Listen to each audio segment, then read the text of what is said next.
Wala bafethu, shapho kunjani? Ngithembe ukuthi ni-grand, ngithembe ukuthi niyaphila. Mawukuthi ke usanda kusijoyina kwi-channel, please ngicela wenze nje okulungile, ulike i-video, usubscribe kwi-channel. Okunye okubaluleke kakhulu uciphiza i-notification bell ukuze ungaphuthwa ngisho eyodwa i-video esiyifakayo kule channel. Bafethu, namhlanje ngo7:30 Orlando Pirates versus iSekhukhuне United, umdlalo ubalulekile both clubs. So njengamanje bafethu nginilethele ke i-possible starting lineup. Mangithi i-possible starting lineup ngisho ukuthi ke i-lineup epredictiwe, akusiyona yona ngempela esinesiqiniseko sokuthi kuzoba yona, but nje ukubuka ukuthi ibaphi abadlali esingakwazi ukuthi sibabophele as i-first 11 yanamhlanje. Nawo makune yakho i-lineup oyibonayo ukuthi mhlambe ingakwazi ukuthi ibe ngcono, ungayishiya kwi-comment section, ungayigxeki eyami nami indlela engibona ngayo. So bafethu, ngokwami i-lineup ye-Orlando Pirates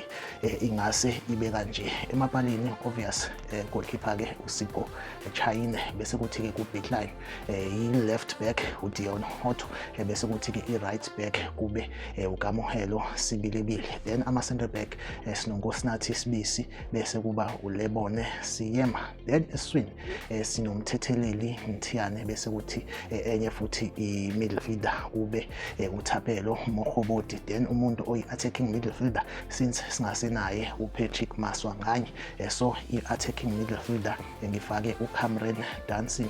Then mase siya epalini kuma-winger, i-right winger ngizofaka uGambani Lungu, then i-left winger ngifake u-Oswin Apolis. Ngiyazi ukuthi uyi-right winger, but since singanaye Tsebang Moremi, ngicabanga ukuthi ke usekwi-injury njengamanje, so ngicabanga ukuthi ke uOswin Apolis engakwazi ukuthi adlale as i-left winger. Then kumuntu westrike ngaye bafethu ngizofaka uSebastian Pedersen. So bafethu ke eyami i-lineup le engipredictile, ungayiphikisi ungayigxeki, but vele ufake i-lineup obonayo ukuthi wena mhlambe ingcono kunale engishoyo mina. Make sure ukuthi uyayilike i-video, uyasubscribe kwi-channel. Mina nawe asihlangabezana kwi-comment section nakwi-video elandelayo.